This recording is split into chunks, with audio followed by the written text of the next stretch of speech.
سوره ناس.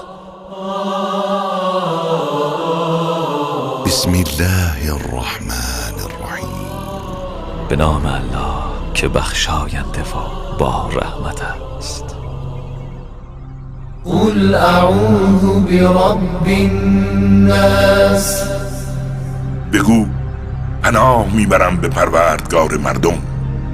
ملک الناس. فرمانروای مردم. اله الناس. خدای مردم.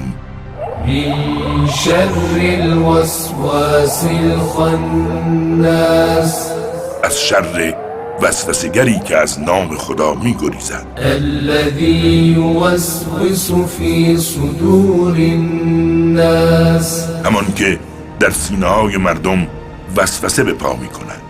من الجنة والناس.